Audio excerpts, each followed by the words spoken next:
Online classes of Shivaji group of institution. ये class 10th का social study के लिए मेरा नागरिक शास्त्र में पाठ 7 लोकतंत्र के परिणाम।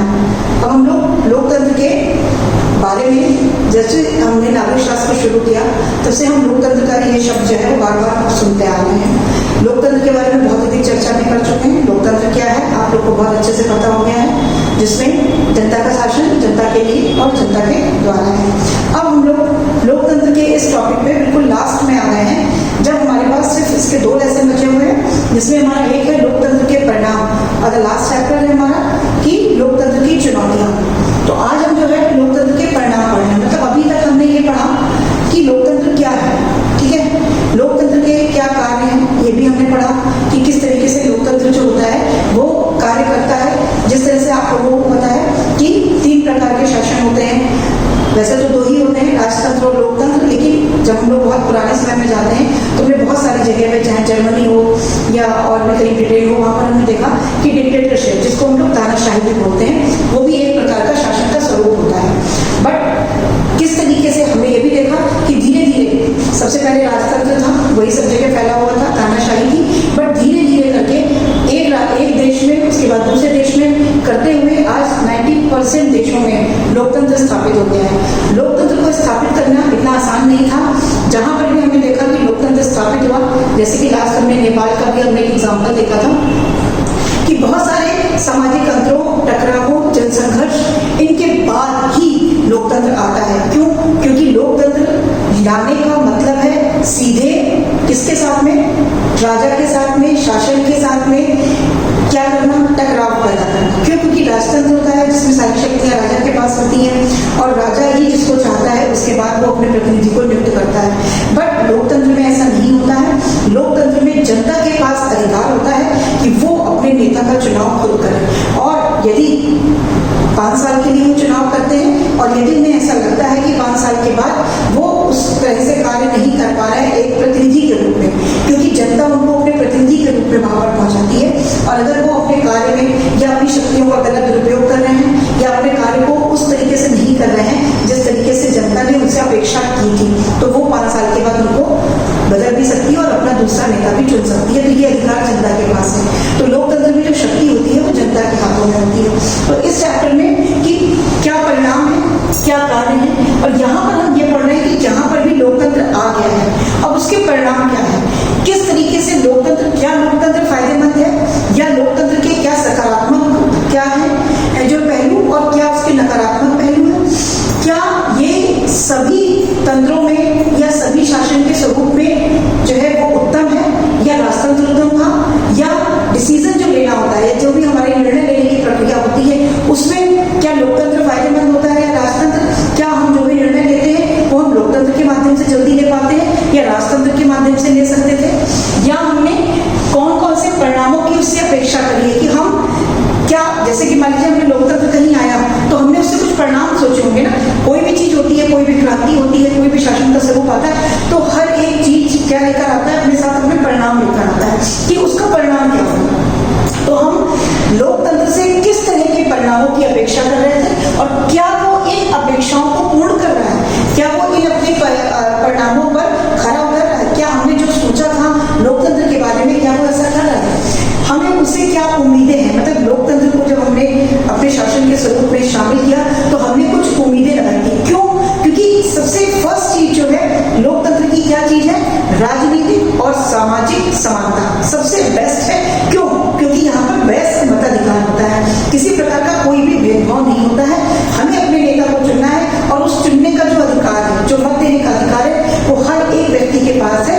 कोई भी किसी भी तरह का उसमें भेदभाव नहीं है। सिर्फ एक ही जो है वो शर्त रखी गई है, क्या, कि जो भी व्यक्ति हो वो 21 वर्ष की आयु को पूर्ण कर चुका हो, मतलब कि वयस्क होना चाहिए। तो अब हमें उससे क्या उम्मीदें हैं और कहाँ तक हमें उसकी उम्मीदें प्राप्त हो रही हैं, कहाँ तक वो अपनी उम्मीदों पे खरा उतर रहा है लोकतंत्र। इसके साथ साथ क्या कारण है, इस चैप्टर में हम ये भी पढ़ेंगे कि क्या कारण है कि आज भी भारत में लोकतंत्र है। उतने सालों से, जिस समय तक हमारे यहाँ लोकतंत्र आया, जब हमारा देश आजाद हुआ, उसके बाद हमारा जब संविधान लिखा गया, तब से यहाँ पर डेमोक्रेसी है। तो क्या कारण है कि आज तक डेमोक्रेसी या लोकतंत्र जो है वो अभी तक टिका हुआ है।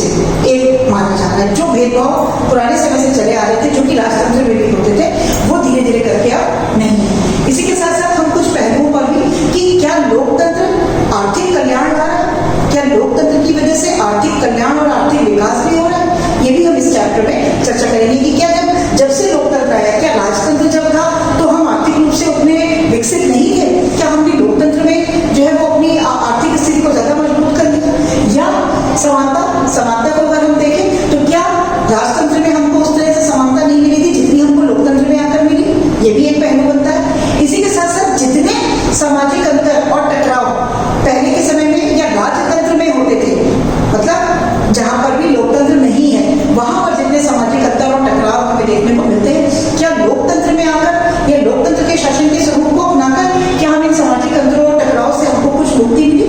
क्या आज वो सामाजिक अंतर या टकराव हमें देखने को नहीं मिल रहे हैं? क्या जन संघर्ष या जो आंदोलन होते थे क्या उनमें कुछ कमी आई जब से लोकतंत्र आया? तो ये सब क्या है, लोकतंत्र के परिणाम है कि लोकतंत्र आने के बाद किन चीजों में अच्छाइयां हुई या सकारात्मक की तरफ हम बढ़े, या कुछ ऐसे पहलू हैं जिनमें हम नकारात्मकता की तरफ बढ़े। तो हमें इस चैप्टर में ये पढ़ना है कि लोकतंत्र का परिणाम क्या है। इसके लिए हम कुछ उनके परिणामों का कुछ मूल्यांकन करते हैं। जैसे कि अभी लोकतंत्र में क्या है कि सबसे पहले जो लोकतंत्र में हुआ वो समानता को बढ़ावा मिला, that is the main point. समानता हुई, जैसा कि अभी हमने आपको एग्जाम्पल में बताया कि कानून की नजर में, शासन की नजर में, सरकार की नजर में, हर एक नजर में क्या है, सभी व्यक्ति समान है, किसी प्रकार का कोई भी डिस्क्रिमिनेशन नहीं होता। दूसरा, गरिमा को बढ़ावा। अगर हम लोकतंत्र में हैं और हमारा जो शासन का स्वरूप है वो लोकतंत्रात्मक है तो हम अपनी गरिमा को बढ़ावा दे रहे हैं। क्यों? क्योंकि हम अपने नेता को खुद चुन रहे हैं। इसका मतलब कि जो राजनीतिक जो है मतलब कहते नहीं डिसीजन लेने हैं, निर्णय लेने हैं, उस राजनीतिक डिसीजन में जनता का भी हाथ है, क्योंकि जनता भी उसमें वोट कर रही है और वहां तक अपने प्रतिनिधि को पहुंचाने में एक राजनीति का हिस्सा भी बन रही है। तो हमारी गरिमा को भी बढ़ावा देना है। इसके साथ साथ निर्णय लेने की गुणवत्ता। अब जब लोगों को निर्णय लेना है, क्यों? क्योंकि हो सकता है उन्होंने अपने नेता को चुना और वो नेता सही नहीं है, तो अब हमने निर्णय लिया लेकिन उसके बाद हमारा निर्णय गलत हुआ, तो हमारे अंदर एक निर्णय लेने की गुणवत्ता आई कि हमने इस तरह का डिसीजन लिया था जो कि गलत हुआ, तो आगे हमें क्या करना है, बहुत सोच समझकर अपने नेता का चुनाव करना है। तो लोकतंत्र में क्या होता है, एक निर्णय लेने की गुणवत्ता भी लोगों के अंदर आती है। इसी के साथ संघर्ष को हल करने की विधि।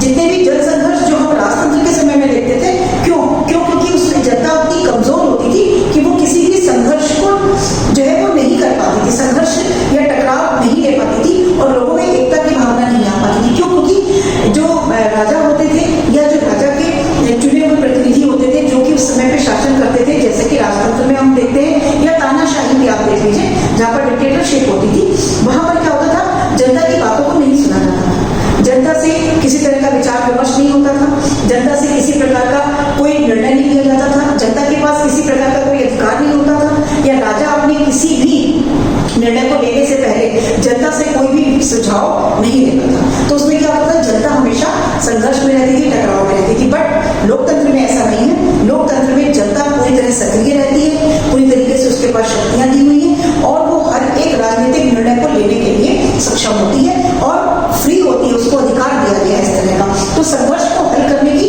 विधियां भी धीरे धीरे करके जनता के पास आने लगती है और गलती सुधारने का मौका मिलता है। बार बार मैं बता रही हूँ कि अगर एक बार हमने अपने नेता गलत चुने और हमसे कोई गलती हुई तो हमारे पास ये नहीं है कि जो बन गया वो बन गया, क्योंकि तब राजतंत्र में क्या होता था या तानाशाही में जब तक उनकी तानाशाही होती थी, जब तक वो निरंकुश होते थे, उनके पास किसी के तरह का कोई अंकुश नहीं होता था, तो वो उस तरीके से कार्य करते रहते थे और जनता पे अत्याचार। बट प्रजातंत्र में हम क्या करते हैं, हमारे पास गलतियों को सुधारने का मौका भी मिलता है और हम अपनी गलतियां भी सुधार लेते हैं। तो अब पूरी दशा अगर हम पूरी तरीके से जो मैंने बताया उसमें निकल कर आया, उसमें क्या है कि लोकतंत्र एक ऐसी दशा होती है, मतलब एक इस तरह की स्थिति होती है जो लोगों को लक्ष्य तक पहुंचाने के लिए बहुत लाभदायक है। अगर व्यक्ति अपने लक्ष्य तक पहुंचना है तो उसको लोकतंत्र के माध्यम से, इसका मतलब ये नहीं है कि और जो अलोकतांत्रिक व्यवस्थाएं हैं वो खराब है या राजतंत्र है या तानाशाही।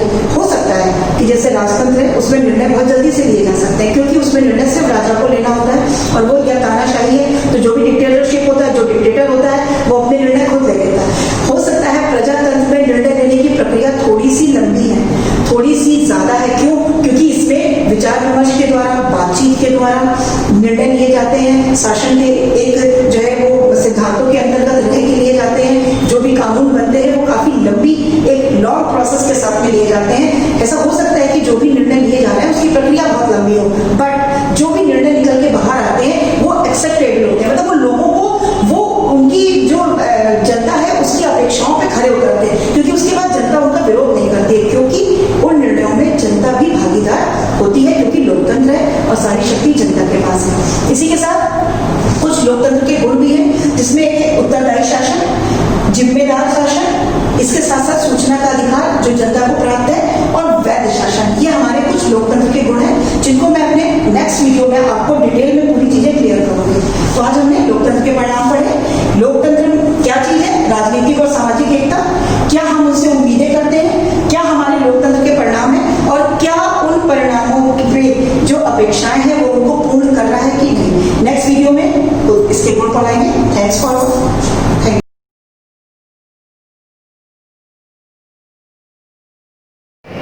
Hello students, welcome back to online classes of Shivaji Group of Institution. Myself Rahul Dixit, your maths teacher. Students, last class में हमने पाइथागोरस प्रमेय और त्रिभुजों की समरूपता की कसौटियों पर आधारित प्रमेय को पढ़ा। आज की क्लास में हम इन प्रमेय पर आधारित प्रश्नों को पढ़ेंगे। सबसे पहले हम बात करेंगे समरूपता की कसौटियों की। तो उसमें हमने ऐसे समरूपता पढ़ी थी, एसएसएस समरूपता पढ़ी थी और ए समरूपता पढ़ी थी। इन तीनों समरूपता की कसौटियों पर आधारित प्रश्नों को आज हम हल करेंगे। ठीक है, सबसे पहले बात करते हैं पहला प्रश्न।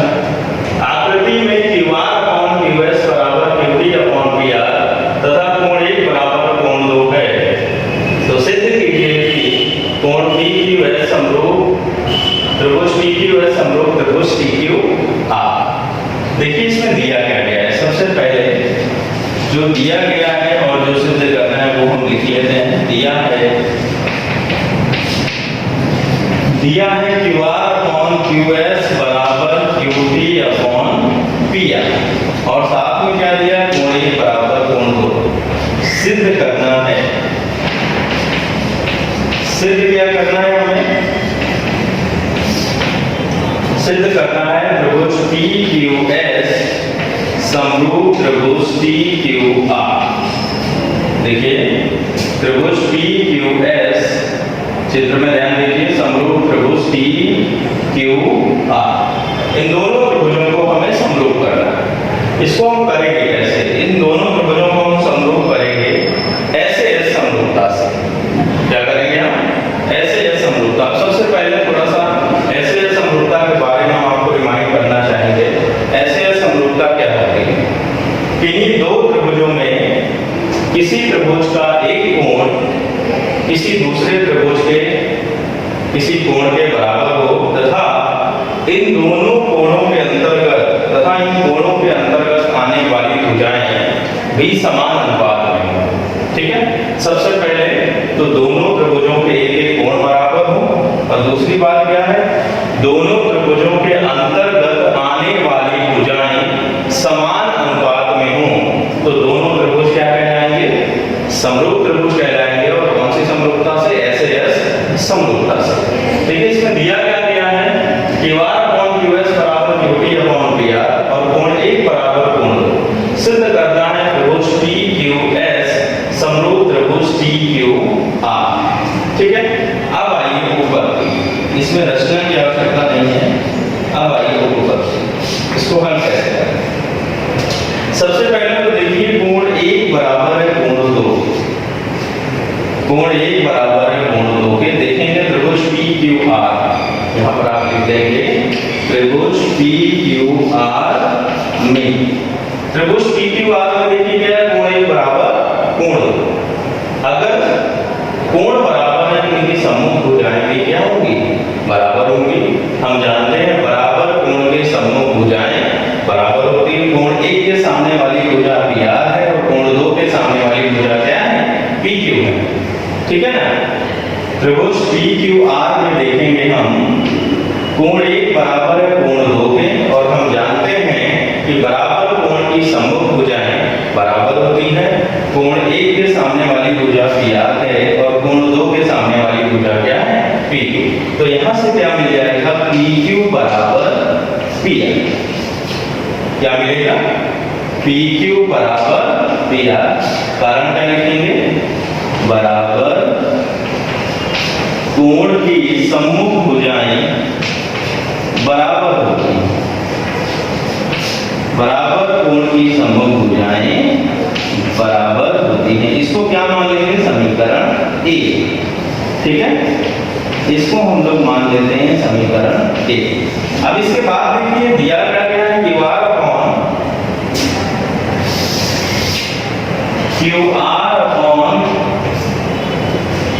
QS बराबर क्या है QT upon PR। QT upon PR देखिए क्या दिया गया है QR अपॉन QS बराबर QT अपॉन PR। ये हमें प्रश्न में दिया गया है। अब देखिए PQ और PR बराबर है ना समीकरण 1 से PR बराबर किसके है PQ। तो यहाँ पर PR के स्थान पर हम क्या लिख देंगे PQ लिख देंगे। अब देखिए इसके बाद क्या होगा QR अपॉन QS बराबर QT अपॉन PR है। PR बराबर किसके है PQ के। तो यहाँ पर PR के स्थान पर हम क्या लिख देंगे PQ। इसको मानेंगे समीकरण 2। PR बराबर PQ कहां से आया है ये आया है समीकरण 1 से। ठीक है अब इसके बाद देखिए यहाँ पर क्या मिल गया हमको QR अपॉन QS बराबर QT अपॉन QR। ठीक है अच्छा अब देखेंगे त्रिभुज TQR त्रिभुज TQR तथा त्रिभुज PQS तथा त्रिभुज PQS। TQR और PQS में देखिए क्या मिल रहा है कोण TQR बराबर है कोण PQS। देखिए कॉमन है ना उभयनिष्ठ है। जब हम बात करेंगे कोण TQR तो किसी कोण को हम प्रदर्शित करेंगे और अगर हम बात करेंगे कोण PQS की तो भी हम इसी कोण को प्रदर्शित करेंगे। तो देखिए यहाँ से क्या मिल जाएगा कोण TQR बराबर कोण PQS। कारण क्या लिख देंगे उभयनिष्ठ। ठीक है और समीकरण 2 क्या है QR अपॉन QS बराबर QT अपॉन PQ। देखिए QR अपॉन QS बराबर QT अपॉन QP। QP को लिया PQ को। अब यहाँ पर देखिए ऐसे है समरूपता से बात करेंगे त्रिभुज TQR और त्रिभुज PQS में दोनों में एक कोण बराबर है। त्रिभुज TQR का कोण TQR बराबर है त्रिभुज PQS के कोण PQS। ठीक है और इन दोनों कोणों के अंतर्गत आने वाली भुजाएं बात करें तो TQR की तो कोण TQR के अंतर्गत आने वाली भुजाएं कौन-कौन सी QT और QR। दूसरा कोण PQS के अंतर्गत आने वाली भुजाएं कौन-कौन सी हैं QP और QS। यानी कोण PQS को बनाने में कौन-कौन सी दो भुजाएं भाग ले रही हैं कौन-कौन सी दो भुजाएं भाग ले रही हैं QP और QS। ठीक है तो यहाँ पर अनुपात कितना चाहिए हमें QR अपॉन QS बराबर QT अपॉन QP या PQ। ठीक है यहाँ पर क्या होगा यहाँ पर दोनों त्रिभुज क्या होंगे समरूप होंगे।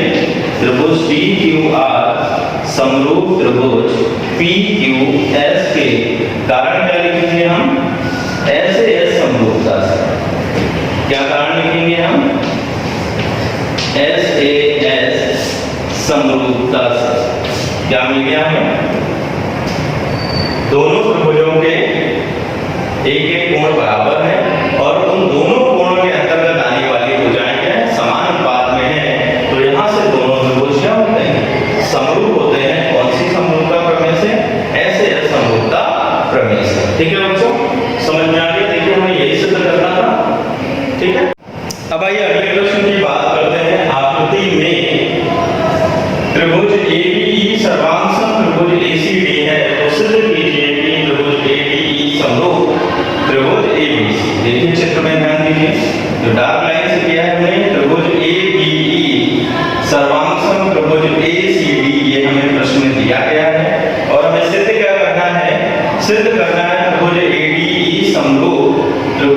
ए बी सी बड़े वाले त्रिभुज के हमें समरूप करना है। इसको भी हम ऐसे या समरूपता से हल करेंगे। देखिए आइए हल करते हैं। सबसे पहले जो दिया गया है उसको लिखेंगे। दिया है त्रिभुज ए बी ई सर्वांगसम त्रिभुज ए सी बी। ठीक है, सिद्ध क्या करना है? सिद्ध करना है हमको, सिद्ध करना है त्रिभुज ए डी ई समरूप त्रिभुज ए बी सी। अच्छा, समरूप और सर्वांगसमता दो अलग अलग बातें हैं, इनमें आपको अंतर पता है ना? अगर हम बात करेंगे सर्वांगसमता की तो सर्वांगसमता का मतलब क्या होता है? सर्वांगसम, अगर इसको हम तोड़ेंगे तो सर्व अंग समान। यदि दो त्रिभुजों में संगत तीनों कोण और तीनों भुजाएं आपस में अलग अलग बराबर हों तो दोनों त्रिभुज क्या कहे जाएंगे? सर्वांगसम त्रिभुज कहे जाएंगे। फिर से एक बार सुनिएगा। यदि दो त्रिभुजों में संगत तीनों कोण और तीनों भुजाएं आपस में अलग अलग बराबर हों तो दोनों त्रिभुज सर्वांगसम कहे जाएंगे। अब बात करते हैं समरूपता। जब हम समरूपता की बात करेंगे तो यदि दो त्रिभुज समरूप होते हैं तो उनके संगत कोण बराबर होते हैं, पहली चीज। दूसरा, संगत भुजाएं समान अनुपात में होती है। ठीक है ना? सर्वांगसमता में क्या होता है? उसमें भी संगत कोण बराबर होते हैं तथा साथ ही साथ संगत भुजाएं भी बराबर होती हैं। लेकिन समरूपता में क्या होता है? संगत कोण बराबर होते हैं और संगत भुजाएं समान अनुपात में होती है। ठीक है, अब दूसरी बात करते हैं। यदि दो त्रिभुज सर्वांगसम हैं तो इसका मतलब है कि उनके संगत कोण भी बराबर होंगे और संगत भुजाएं भी बराबर होंगी, अतः दोनों त्रिभुज क्या होंगे? समरूप भी होंगे। ठीक है, यदि दो त्रिभुज सर्वांगसम है तो इसका मतलब यह है कि दोनों त्रिभुज क्या होंगे? समरूप होंगे। और इसके विपरीत यदि दो त्रिभुज समरूप हैं तो ये जरूरी नहीं है कि वे दोनों क्या होंगे? सर्वांगसम होंगे। ठीक है बच्चों, समझ गए? अब आइए इससे बात करते हैं। इसमें प्रश्न में दिया गया है त्रिभुज एबी सर्वांगसम एसीबी के और हमें सिद्ध करना है एडीई समरूप एबीसी के। ठीक है, तो ऊपर देखिए हमें प्रश्न में जो दिया गया है पहले उसी को लेंगे और उसी से हम इसको प्रश्न को आगे बढ़ाएंगे। दिया गया है त्रिभुज एबीई सर्वांगसम त्रिभुज एसीबी। ठीक है, अब यदि दो त्रिभुज सर्वांगसम होते हैं तो क्या होता है? यदि दो त्रिभुज सर्वांगसम होते हैं तो इसका मतलब होता है कि दोनों त्रिभुजों के संगत कोण और संगत भुजाएं बराबर होंगी। ठीक है, अब अगर हम देखिए बात कौन कौन से दो त्रिभुज हैं आपके सर्वांगसम में? ए बी ई ये, और दूसरा वाला कौन सा है? ए सी बी। तो क्या होगा? इनके संगत भुजाएं बराबर होंगी। अगर हम बात करेंगे ए ई त्रिभुज ए बी ई में ए ई भुजा है तो इसके संगत कौन सी भुजा होगी? ए सी बी में। ए सी बी में कौन सी भुजा होगी? A D. ए ई के संगत कौन सी भुजा होगी? A D. ठीक है, ये बराबर हो गई। दूसरी भुजा देखिए त्रिभुज ए बी ई में ए बी अगर हम लेंगे तो ए बी के संगत कौन सी भुजा हम लेंगे? यहाँ पर ए सी बी में कौन सी भुजा होगी? ए सी। ठीक है, ये दोनों बराबर होंगे। क्यों? सर्वांगसम त्रिभुज के संगत भाग, इसको शॉर्ट में हम लोग सीपी सीटी लिखते हैं। ठीक है, बोलते क्या है? सर्वांगसम त्रिभुज के संगत भाग। एबीई में भुजा एई है और त्रिभुज एडीसी में भुजा एडी के क्या है? बराबर है। ठीक, अब इसके बाद देखिए एबीई में भुजा एबी बराबर है किसके? एसी। इसको आप मान लेंगे समीकरण ए। अब यह देखिए एबी बराबर एसी। ठीक है, या आप ये कह रहे हैं देखिए x बराबर y है या y बराबर x है, बात तो एक ही है ना। ठीक है, हम AB बराबर AC लिखते हैं, AC बराबर AB लिखते हैं, कोई फर्क पड़ रहा? ऐसा क्यों किया वो भी आपको समझ में आ जाएगा। AC बराबर AB करेंगे, ये हो गया आपका समीकरण 2। अब हम ये करेंगे समीकरण 1 में समीकरण 2 से क्या करेंगे? क्या करेंगे हम? समीकरण 1 में समीकरण 2 से क्या करेंगे, हम भाग लेंगे। तो देखिए क्या मिलेगा, समीकरण 1 में समीकरण 2 से भाग देने पर, भाग जब हम देंगे तो देखिए क्या मिलेगा हमको, दोनों पे देखिए लेफ्ट हैंड साइड देख लीजिए, बाएं पक्ष से डिवाइड होगा और दायां पक्ष, तो यहां से देखिए क्या मिलेगा, AE upon AC, AE upon AC बराबर में क्या है बेटा, AD अपॉन AB। देखिए क्या मिल गया हमको, AE अपॉन AC बराबर AD अपॉन AB। ठीक है, अब देखिए इसके बाद का पार्ट देखें, यहाँ पर हमें मिला क्या है, AE अपॉन AC बराबर AD अपॉन AB। इसको हम मान लेंगे समीकरण 2। क्या मान लेंगे हम, समीकरण 2 मान लेंगे। अब आइए हम बात करते हैं त्रिभुज ADE तथा ABC। ठीक है, त्रिभुज ADE तथा त्रिभुज ABC में क्या दिया गया है, देखिए सबसे पहले चित्र में ध्यान देंगे, त्रिभुज ADE तथा त्रिभुज ABC में कोण A देखिए, कोण DAE बराबर होगा कोण BAC। क्यों, उभयनिष्ठ। ठीक है, दोनों त्रिभुजों में कोण A क्या है, उभयनिष्ठ है, तो कोण DAE बराबर होगा कोण BAC। अब देखिए यहाँ पर एक कोण को बराबर मिल गया हमको, कोण DAE बराबर कोण BAC के कारण क्या लिख रहे हैं हम, उभयनिष्ठ। अच्छा, एक कोण बराबर मिल गया, अब क्या करना है हमें, ऐसे समरूपता के लिए मैंने बताया था, किसी त्रिभुज का एक कोण किसी अन्य त्रिभुज के एक कोण के बराबर हो तथा इन कोण के अंतर्गत आने वाली भुजाएं भी समान अनुपात में हो, तो दोनों त्रिभुज क्या हो जाएंगे, समरूप हो जाएंगे। कौन सी प्रमेय से, ऐसे या समरूपता प्रमेय से। अब देखिए यहाँ पर DAE बराबर है BAC, ठीक है ना, कोण DAE बराबर हो गया BAC के। अब कोण DAE के अंतर्गत आने वाली भुजाएं कौन सी है, AD और AE है ना। कोण DAE को बनाने वाली भुजाएं कौन सी है, AD और AE, और कोण BAC को बनाने वाली भुजाएं कौन सी हैं, AB और AC। तो देखिए अनुपात इसमें दिया गया है समीकरण 2 में, देखिए AE अपॉन AC बराबर AD अपॉन AB। इसको हम ये भी लिख सकते हैं, AD अपॉन AB बराबर AE अपॉन AC। ठीक है, अब देखिए यहाँ पर हमें दिया गया AD अपॉन AB बराबर AE अपॉन AC। ठीक है, इसका मतलब क्या है, कोण DAE बराबर कोण BAC दिया है और दोनों कोणों के अंतर्गत आने वाली भुजाएं भी हमें समान अनुपात में दी है। यदि इन दोनों कोणों के अंतर्गत आने वाली भुजाएं समान अनुपात में दी गई हों, तो दोनों त्रिभुज हमारे क्या होंगे, समरूप होंगे। त्रिभुज ADE समरूप त्रिभुज ABC। कारण क्या लिखेंगे हम, ऐसे या समरूपता प्रमेय से। कौन सी प्रमेय से, SAS समरूपता प्रमेय से।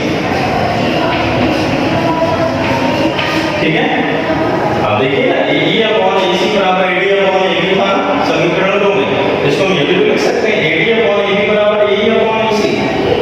ठीक है ना, तो यहाँ पर देखिए कोण DAE बराबर कोण BAC है, त्रिभुज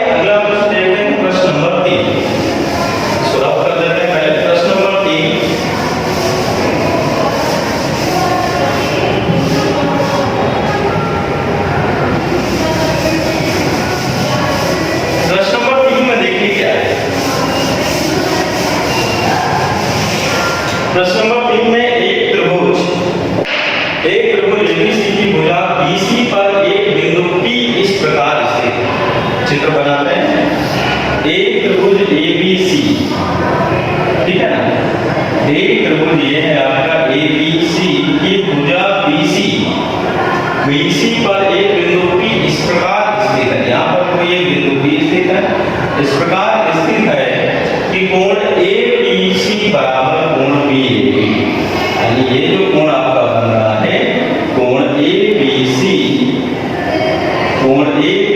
बराबर कोण BAC, अगर ये x है तो ये भी क्या होगा x होगा, ये दोनों कोण हमें बराबर दिए गए, ठीक है ना। देखिए त्रिभुज ABC की भुजा BC पर कोई बिंदु P इस प्रकार स्थित है कि कोण APC बराबर कोण BAC, ठीक है। अब इसके बाद देखिए हमें सिद्ध क्या करना है, CA स्क्वायर बराबर CB इंटू C, क्या सिद्ध करना है हमें, CA स्क्वायर बराबर CB इंटू C, ठीक है। अब इसके बाद हल करते हैं इस प्रश्न को। सबसे पहले दिया है, जो भी दिया है वो पार्ट में लिखेंगे, दिया क्या है कोण APC बराबर कोण BAP, ये हमें दिया है। सिद्ध क्या करना है, सिद्ध करना है CA स्क्वायर बराबर CB इंटू C। अब आइए उपपत्ति, इस प्रश्न में रचना की आवश्यकता नहीं है, लास्ट पार्ट है हमारा उपपत्ति। उपपत्ति में देखिए क्या करेंगे, दो त्रिभुज को हम समरूप करेंगे, एक है आपका त्रिभुज BCA, ठीक है ना, एक हम त्रिभुज समरूप करेंगे BCA और दूसरा हम करेंगे ACP, ठीक है। कौन कौन से दो त्रिभुज लेंगे, त्रिभुज BCA तथा त्रिभुज ACP में, इन दोनों त्रिभुज को हमें क्या करना है, समरूप करना है, ठीक है। कौन कौन से दो त्रिभुज है, पहला ये BCA है, दूसरा क्या है ACP, ठीक है। इन्हें हमें क्या करना है, समरूप करना है। सबसे पहले देखिए त्रिभुज BCA में कोण BAC बराबर किसके है, देखिए त्रिभुज BCA में दिया है प्रश्न में हमें कोण BAC, क्या दिया है आपको, कोण BAC, इसको सही कर लेंगे, बराबर है किसके, ABC के, ठीक है। क्या दिया है, कोण BAC बराबर है किसके, APC, ठीक है। ये प्रश्न हमको दिया गया है, यहाँ पे सही कर लेंगे, BAC बराबर है APC।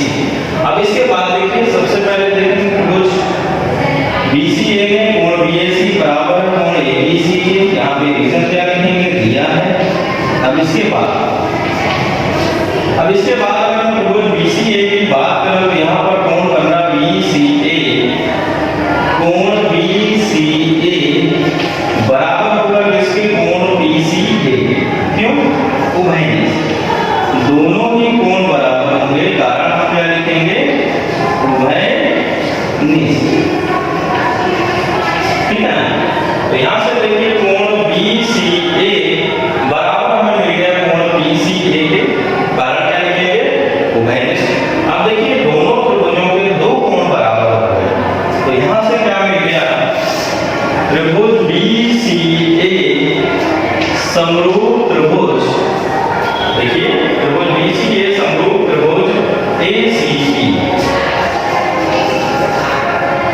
कौन सी प्रमेय से, कोण कोण समरूपता प्रमेय से, कोण कोण समरूपता प्रमेय से, ठीक है।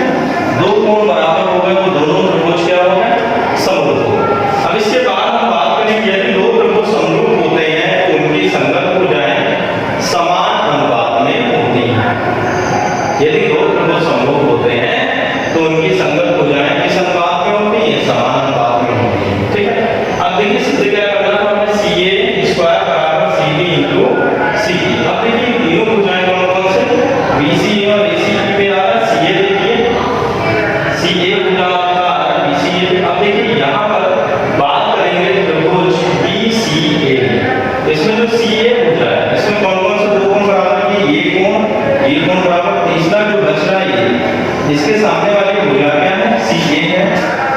ठीक है। अब अगर हम बात करें त्रिभुज ACB की, ACB में हमने दो कोण बराबर किए हैं। दो कोण कौन से? एक ये कोण बराबर किया है इसके, और ये उभयनिष्ठ यानी तीसरा ये कोण बच रहा है कौन सा? BAC। इसके सामने वाली भुजा क्या है? BC। BC बोलिए या CP, तो CA अपॉन CP बराबर। अब इसके बाद हम फिर से बात करेंगे जिसकी त्रिभुज BCA, ठीक है ना? इसकी बात करेंगे त्रिभुज BCA। संगत भुजाएं कैसे समझेंगे? देखिए दो त्रिभुजों में जो कोण बराबर है, बराबर कोण के समूह भुजाएं ये क्या होंगी? संगत भुजाएं कहलाएंगी। अब जैसे BCA में देखिए कोण BAC, कोण BAC किसके बराबर है? ABC के।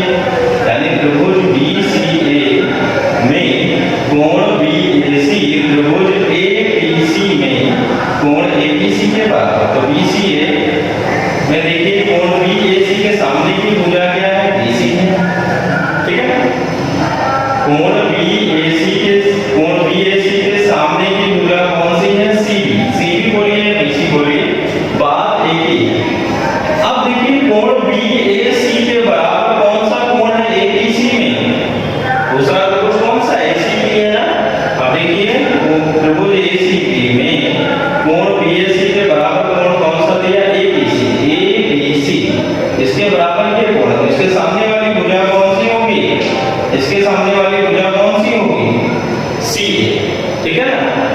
इसके सामने वाली भुजा क्या होगी? CA होगी। यहाँ पर क्या लिखेंगे? समरूप त्रिभुज की संगत भुजाएं, समरूप त्रिभुजों की संगत भुजाएं, समरूप त्रिभुजों की संगत भुजाएं क्या होती हैं? बराबर होती। समरूप त्रिभुज की संगत भुजाएं क्या होती हैं? समान अनुपात में। इसमें समान अनुपात में होती है, ठीक है। बराबर किसमें होगी? जब दोनों त्रिभुज सर्वांश समरूप है तो संगत भुजाएं समान अनुपात में होंगी। ये प्रमेय का हम प्रयोग करेंगे, यहाँ पे क्रॉस मल्टीप्लाई करेंगे। CA into CA, CA square बराबर CB into CB। देखिए ये सिद्ध करना था, CA स्क्वायर बराबर CB into CB। ठीक है बच्चों, समझ में आ गया?